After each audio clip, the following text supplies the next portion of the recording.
Ça fait plaisir d'être aujourd'hui ici. Puis je tiens à remercier le comité organisateur d'avoir mis cette fenêtre pour venir partager. L'objectif, je pense que je dispose d'un cours 25 minutes, 30 minutes avec l'expérience vécue. Puis plus vous parlez de A-Connexion. On parle beaucoup plus on entend des termes d'agriculture de précision. Aujourd'hui, vous allez me voir parler plus d'agriculture numérique, puis je vais vous dire pourquoi. Je vois il y a un mix dans la salle quand on parle de l'ensemble des intervenants. Bien sûr, les producteurs agricoles, c'est un segment très important pour nous. Il y a aussi les intervenants, que ce soit les professionnels qui opèrent et qui travaillent avec les producteurs agricoles. Et les gens qui travaillent tous les jours avec, que ce soit les coopératives ou les détaillants. Donc, je vais m'adresser à travers cette conférence à ces trois segments avec bien sûr un zoom et un focus sur le producteur agricole. J'ai prévu de parler de bien sûr une mise en contexte au départ pour vous mettre dans le parfum de où est-ce qu'on est, qu'est-ce qui s'en vient aussi. La solution numérique, pour vous donner je vais rester à très haut niveau, puis s'il y a un besoin de détails pour le temps que je dispose, on pourrait jaser par après ou je pourrais vous référer aussi avec des ressources au niveau local. Je donne des exemples de propositions de valeur parce qu'on parle de technologie, puis c'est pas nouveau la technologie, ça fait plusieurs années que j'entends l'agriculture de précision. Où est-ce qu'on est aujourd'hui? Si on fait un sondage d'adoption, on va être surpris parce que l'adoption n'est pas encore à ce qu'on le souhaite. C'est pour ça qu'il va falloir démontrer la valeur ajoutée. Et je tiens toujours à focuser sur ce terme. Il faut montrer la valeur ajoutée. Moi, personnellement, si j'achète un produit X demain matin et j'ai pas de valeur ajoutée, il faut, et je pense que c'est un segment sur lequel qui va nous aider de plus en plus à rester enracinés avec notre agriculture, mais d'utiliser cette opportunité qui est la technologie numérique pour bien avancer. Je vais faire un clin d'œil à la fin d'une projection dans le futur, peut-être juste pour vous parler de quelques points. C'est bon? Bon, des fois quand je parle de mise en contexte, bien sûr, il y a un choix. Est-ce qu'on parle de technologie ou on parle de la réalité? Ça m'est arrivé dans des contextes où je parle de plus en plus. On a des dégradations de nos sols, on a des problèmes de fertilité qui sont pas égales, on a des problèmes de compaction. J'ai entendu quelques questions là-dessus. On a une variabilité plus ou moins et on a un environnement difficile à gérer. Et on a une rentabilité chez le producteur qui devient. Fait que moi, j'ai choisi aujourd'hui pour parler de l'approche technologie. Veut pas, on a connu une progression technologique au cours des 25 dernières années. Il y a des spécialistes plus que moi qui pourront vous parler. On a commencé à faire de l'échantillonnage à taux variable, ça fait longtemps. On a parlé de Veris, on a parlé de Grid, on est arrivé avec des nouvelles technologies. Mais si on regarde les 5 dernières années, on le voit à l'échelle, puis j'ai l'opportunité de travailler dans différents contextes, Québec et à l'extérieur de Québec, et on le voit aussi chez nos voisins américains. On va vivre encore des transformations majeures dans les 5 dernières années. C'est normal. On voit de plus des entreprises, que ce soit agricoles ou non agricoles, s'intéressent à la technologie agricole. Les fermes aussi, avec ce que je viens d'introduire, ont besoin des outils qui, de façon plus simple, et je vais répéter ce mot, plus simple, c'est pas besoin de faire quelque chose de très complexe parce qu'il y a personne qui va les utiliser. Des outils qui vont les aider à prendre la meilleure décision afin de gérer des données et des équipements. On investit pas mal dans des équipements au niveau de la ferme agricole. Ces équipements, bien sûr, arrivent avec de la technologie, mais comment on va les intégrer? Pas besoin d'avoir 30 ou 15 ou 5 ou 3 différents systèmes qui ne se connectent pas. Ça, c'est un point très important. La réglementation, c'est une réalité au Québec.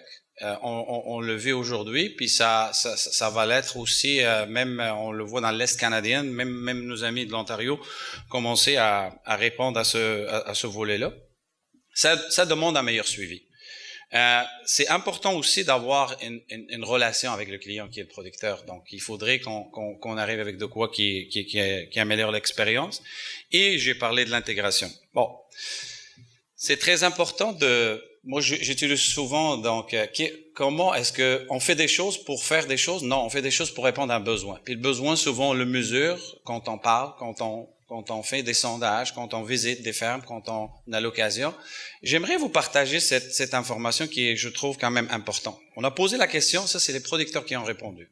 Pourquoi, si vous utilisez une technologie, pourquoi vous l'utiliserez? Pourquoi vous l'utilisez et pourquoi vous l'utiliserez? Si vous regardez les trois premiers, 41, 39, 37%, bref, le pourcentage, il y a un bon pourcentage. S'ils l'utilisent, c'est parce qu'ils veulent améliorer leur dollar, leur rentabilité à la ferme.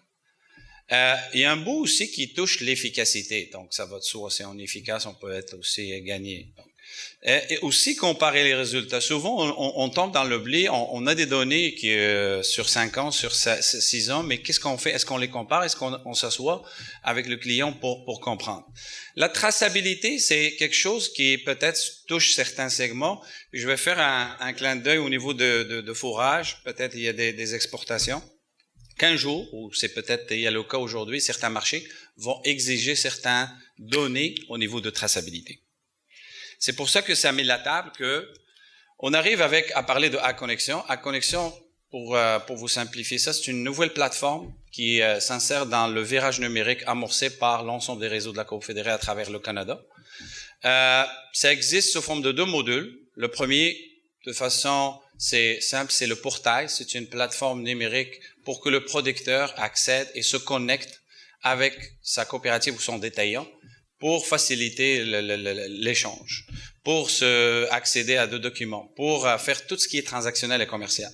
La ferme intelligente, c'est des choses beaucoup plus métiers. C'est ce que j'ai entendu ce matin, quelques conférenciers parler des analyses de sol, des applications variables. On parlait des technologies comme l'imagerie satellite. Ça touche les choses avec lesquelles on va travailler beaucoup plus au niveau de la ferme agricole. Le portail, c'est façon, on a beaucoup plus misé sur le côté user-friendly ou la facilité d'utilisation. Donc, on voulait faciliter se donner plus une meilleure expérience au producteur pour qu'il opère avec son détaillant, d'arriver dans un guichet unique. J'ai pas besoin de courir dans 4 places.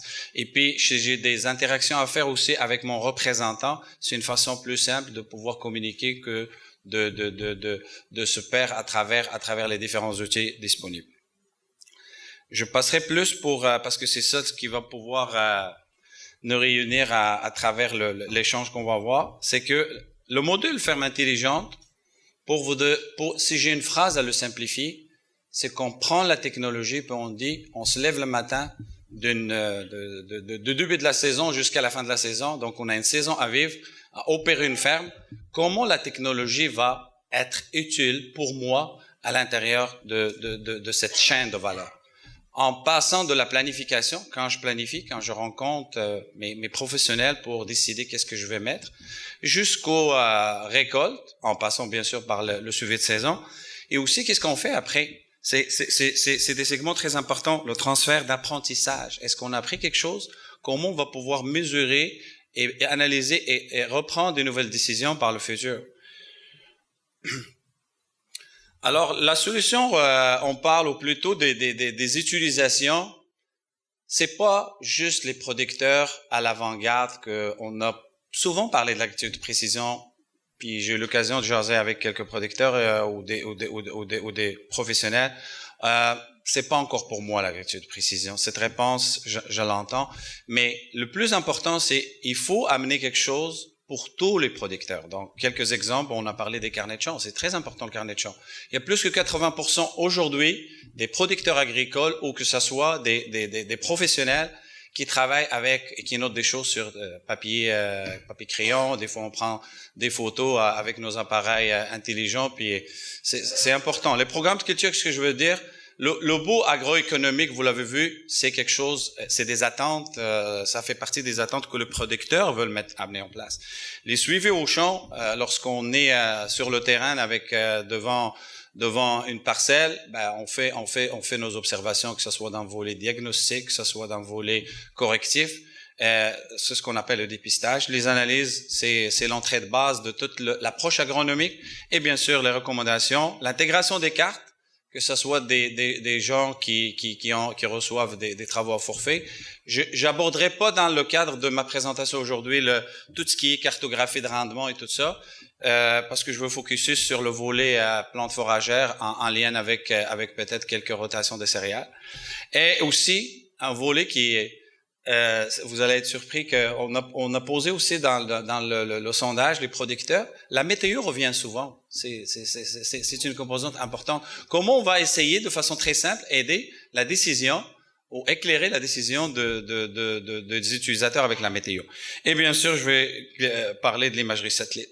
Si on a des producteurs qui sont à la loge, ou je dirais plus à l'avant-garde, qui sont prêts pour faire de l'application à taux variable exemple, que faire le mot d'agriculture de précision, ben on a aussi des modèles plus avancés. Mais avant, moi je dis toujours aux gens, avant de courir, il faut comprendre un marché.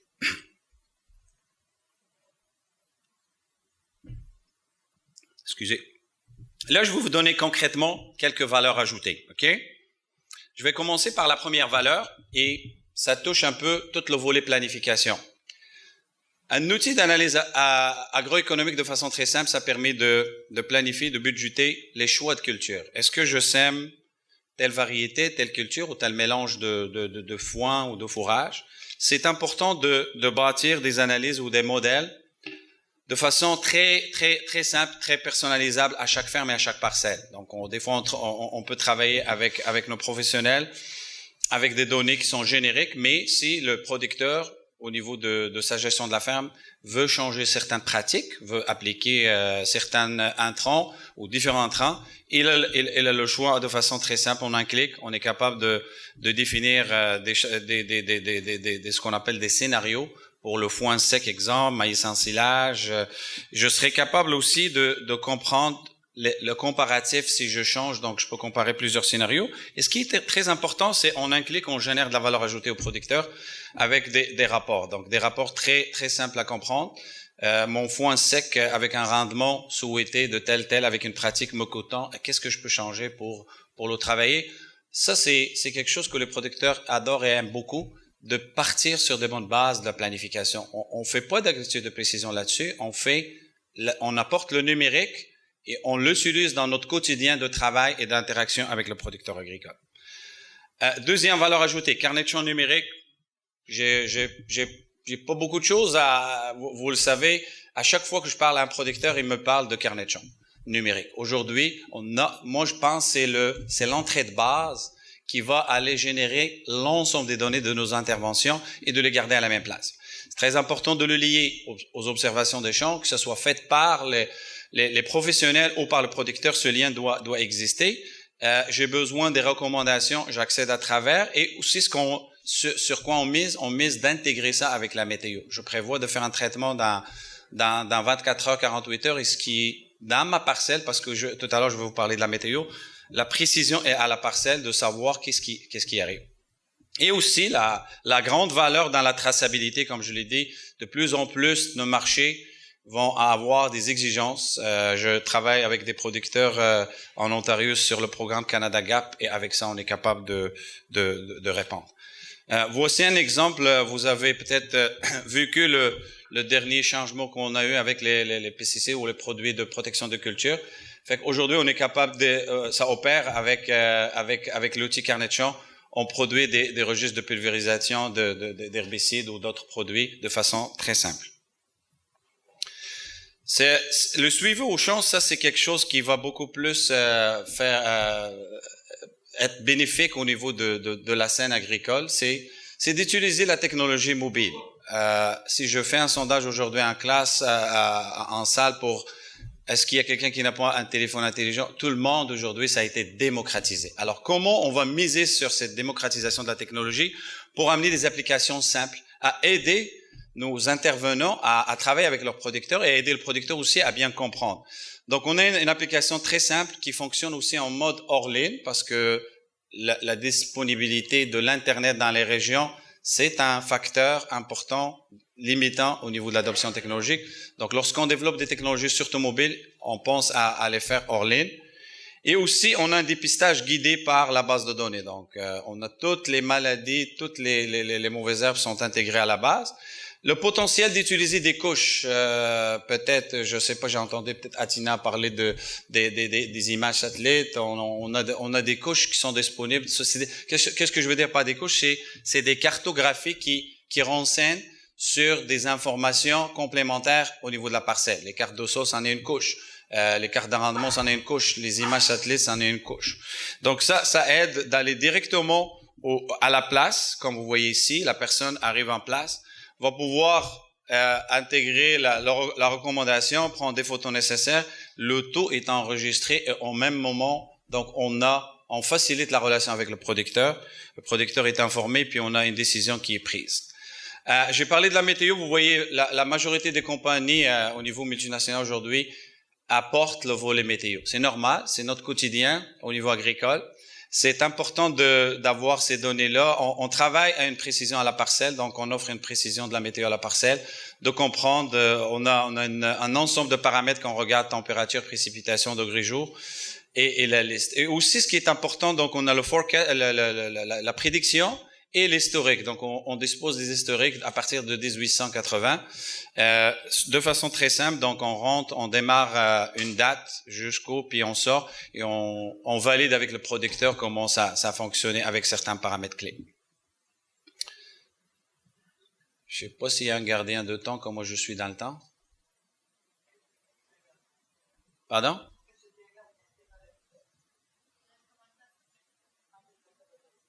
Des minutes, merci.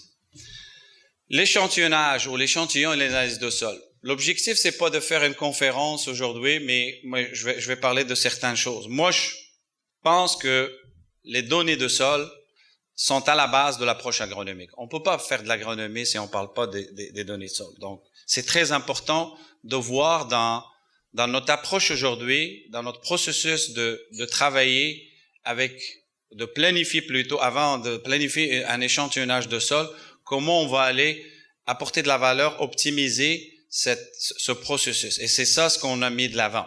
Donc, d'abord, je tiens à préciser, on ne travaille pas juste avec cette technologie, pas juste avec les analyses de sol GPS. Oui, on prend le GPS, mais ce qu'on veut, c'est aussi de prendre des analyses conventionnelles. Quelle est la différence? Conventionnelle, c'est ce qu'on fait dans tous les jours au niveau des PAEF, vous le faites, c'est qu'on prend plusieurs composites dans une parcelle, on les mélange, puis on envoie au laboratoire une analyse. On a des analyses grid, je ne sais pas s'il y en a, ça se fait beaucoup plus dans les régions. Il y en a qui le font aujourd'hui. On a des analyses, ce qui s'en vient de plus en plus par zone. Ça veut dire qu'on définisse des zones, puis à partir de ces zones-là, on définit ce qu'on appelle une stratégie d'échantillonnage basée sur une logique. Donc, chacun peut avoir sa logique. Puis à la fin, veut pas, il faut pas trop perdre le temps. Il faut prendre une approche puis se mesurer et se corriger par après. C'est ce qu'on préconise. On travaille et on offre aujourd'hui une numérisation complète. Là, tout à l'heure, j'ai parlé de processus. Qu'est-ce que ça amène, cette numérisation complète? Deux choses. On comprend très bien donc la donnée, on peut voir comment ça évolue notre fertilité. Deuxième chose, on gagne énormément en efficacité. C'est fini le temps que je vais aller dans le système de laboratoire tel. On est aujourd'hui intégré au Québec avec les principaux labs qui existent et même au Canada. Donc là, lorsque l'échantillonneur finit son échantillonnage, l'information arrive au lab. Lorsque le lab termine le résultat, on la voit automatiquement rentrer. On a un gain énorme, puis les professionnels ou les utilisateurs sur le terrain m'ont confirmé leur adoption totale, complète, et bien sûr, donc il y a énormément de gains là-dessus. Comme vous voyez, on réinvente pas quelque chose de complexe, c'est très simple. Qu'est-ce qu'on fait pour amener? Et bien sûr, si on a ça, c'est le chemin de commencer à faire de l'application à temps variable. Comme je dis, bien sûr, on a plusieurs façons de présenter les rapports de façon conviviale et nouvelle, que ce soit pour le GPS, que ce soit, même si le producteur qui fait un échantillon par parcelle, on a pas mal.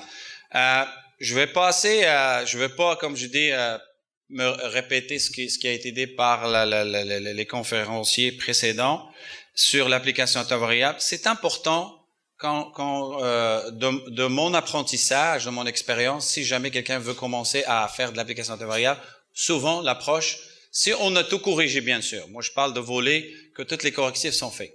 Avant de parler de l'application temporaire, il faut tout corriger, donc tous les problèmes de drainage, nivellement, tous les problèmes d'égouttement. Et là, on peut commencer à gérer de la fertilité, parce que là, on touche plus à un volet de fertilité. Donc, on commence souvent par parler de la chaux. C'est là où le pH arrive. Puis ce que je trouvais intéressant, c'est qu'il y a un lien. Il y a des études qui ont démontré qu'il y a un lien direct entre le rendement et le pH, et aussi des gains. Donc, il y a des études, ça vient des références solides. Peu importe le chiffre. Est-ce que c'est 100 $? Est-ce que c'est 80? Est-ce que c'est 50? Est-ce que c'est très important de comprendre une chose, c'est qu'en faisant ça, oui, il y a un avantage agronomique qui va se traduire de façon économique en termes de rentabilité. Et vous voyez que les prairies, pour parler le motif qui nous réunit aujourd'hui dans la conférence, il y a quand même un lien direct entre le bon pH et le rendement des prairies. Le plus important, comme j'ai dit, c'est de s'assurer de recommander le bon produit ou la bonne dose à la bonne place. Ça se peut que je dépense à moins ou plus, mais au moins on s'assure, donc il y a des gains, que ce soit agronomique, économique et environnemental aussi. Je vais parler rapidement d'imagerie satellite, puis ça, c'est quelque chose avec laquelle j'ai habité pas mal longtemps. C'est dans les 5 ou les 6 dernières années, c'est la technologie d'imagerie satellite. Puis il y a 5 ans, on parlait d'imagerie satellite, un produit de luxe. Aujourd'hui, c'est une commodité de base. C'est pas quelque chose. Donc, l'imagerie satellite est devenue quelque chose de base. Il faudrait que ça s'insère dans le quotidien. Il y a bien sûr quelques cartes disponibles, il y a des indices. On a parlé ce matin de NDVI, qui est un indice de biomasse. On travaille actuellement aussi de paramétrer, de définir un nouvel indice. C'est une technologie moderne qui est en pleine évolution. C'est vraiment le terme. Pleine évolution dans quel sens? Le sens de la fréquence que le satellite revisite la parcelle. On parlait dans un temps de 20 jours, 2 semaines. On est rendu à 1 jour aujourd'hui. Donc, on peut avoir Et le deuxième volet de l'évolution de la technologie, c'est dans la précision. Donc, est-ce qu'on est à une résolution de quelques mètres? Est-ce qu'on est à 1 mètre, 5 mètres, 20 mètres? Peu importe. De façon très simple d'utilisation, comment cette imagerie satellite va être bénéfique à l'utilisation de tous les jours? Premièrement, c'est au niveau des suivis de saison. Donc, on a j'appellerai toujours une boussole qui va m'aider à m'orienter ou aller voir. Si j'ai une priorité à mettre, je la mettrai où? Bien sûr, on a parlé des stratégies d'analyse de sol. Ça en est une couche d'information importante aujourd'hui, accessible, facile à obtenir parce que c'est pas tout le monde qui a des capteurs de rendement. Et ça évolue beaucoup plus dans le temps. Et l'exemple, on a cartographié la dernière semaine une parcelle ici à Paris-Ville. C'est ici. Donc, vous voyez la quantité de données qu'on a. Vous voyez, c'est des dates, que ce soit 2017, 2018. Donc, on a une bonne compréhension comment la parcelle ou comment le champ, par rapport à la culture de foin ou par rapport à la culture des céréales, peut évoluer dans le temps. Donc, ça permet, c'est plus de données, plus d'informations sur la parcelle, mieux on va la gérer par après. Ce qui est important aussi, c'est que j'en connais pas une ferme, peut-être, il y a beaucoup de fermes aujourd'hui qui testent avec leurs professionnels certaines pratiques, certains produits. Et ce qui est important, c'est de mesurer de façon très rapide. Qu'est-ce que je veux utiliser un fongicide, exemple, ou un produit X ou une pratique ou une nouvelle semence sur une parcelle? C'est très important de donner aux producteurs l'analyse qui vient avec. Est-ce que j'ai un retour sur mon investissement? Et ça répond direct à la valeur ajoutée. Ça, c'est un exemple que je tenais à vous partager. Bien sûr, il y a d'autres choses que j'ai pas parlé, surtout sur le volet analytique. Alors, si vous rappelez tout à l'heure, j'ai passé une chaîne de valeur, puis j'ai parlé, après les récoltes, on fait quoi? Après les récoltes, on a des analyses qui doivent être là. C'est quoi l'apprentissage qu'on a fait cette année avec ces technologies, avec ces données qu'on a obtenues? Qu'est-ce qu'on fait avec les données? Dans 5 ans, qu'est-ce qu'on fait? Éventuellement, il faut améliorer la performance. Côté producteur, côté relationnel, mes services, mes recommandations, il y a place à les améliorer. Bref, le message à retenir, il y a beaucoup d'avantages pour l'ensemble des producteurs. Donc, c'est pas un producteur qui est arrivé à un niveau de précision. C'est pour ça que j'ai tenu à parler de l'agriculture numérique au lieu de parler de l'agriculture de précision. L'agriculture de précision fait partie de l'agriculture numérique. Il y a plus d'efficacité parce qu'on accélère la prise de données, on améliore le relationnel. Il y a plus de rentabilité à plusieurs cas de figure, à plusieurs avenues au niveau de l'utilisation, meilleures décisions, et aussi surtout côté expérience client, une chance unique de faire un virage numérique à l'échelle de la ferme. On a des fermes qui connaissent aussi des transformations. Donc, le numérique, c'est une réalité, pas juste dans l'agricole, dans nos quotidiens. Regardez des industries autour de nous. Le numérique fait partie de la réalité aujourd'hui. J'ai gardé peut-être 2 points. Qu'est-ce qui s'en vient? Mais avant de réfléchir, c'est sûr, on travaille à bâtir nos feuilles de route à moyen terme, à court terme bien sûr, à long terme. Puis on peut pas passer à côté de voir qu'est-ce qui s'en vient. Ben, il y a 2 éléments sur lesquels je tenais. On parle de plus en plus de l'intelligence artificielle, qui est un domaine qui touche pas juste l'agricole, mais il commence à entrer dans l'agricole. Il y a pas mal des compagnies non agricoles, je peux vous dire des Microsoft de ce monde, des IBM qui sont dans la technologie, s'intéressent au domaine agricole et surtout au niveau de l'intelligence. Mais pour travailler de l'intelligence, il va falloir bâtir un ensemble de données. Et si on peut pas dire ouais, je veux donner, moi je dis toujours commencer, si j'ai une recommandation à donner aux utilisateurs, prenez les choses de façon plus simple. Si c'est complexe, vous le faites pas. Il y a quelque chose, un problème. Essayons de commencer par un module. Essayons d'ajouter un deuxième module, et c'est l'approche qui a donné pas mal de fruits aujourd'hui. Les objets connectés, tout à l'heure, le conférencier avant moi a parlé d'un exemple d'objets connectés. Il y a une multitude qui va changer nos interventions comme professionnels dans le futur. On n'a pas le choix de s'adapter. Des objets connectés, c'est des objets qui sont plantés, mais qui sont aussi dans l'air, qui sont dans différents espaces et qui nous ramènent en temps réel de l'information, que ce soit brute ou traitée, et qui nous permettent de tirer une décision. Exemple, les gens qui voient les analyses de sol, moi je vois aujourd'hui qu'il y a des objets qui peuvent nous envoyer au fur et à mesure comment mon niveau de tel élément fertilisant évolue. Il y a pas mal d'utilisations. On voit au niveau des insectes que des fois il y a même des objets qui détectent la présence de tel problème et qui notifient les utilisateurs. Fait que, comme on dit, le futur elle est là, donc il faut pas oublier. Mais pour arriver à ça, il faut commencer de façon progressive. Merci. Puis s'il y a des questions ça va me faire plaisir d'échanger.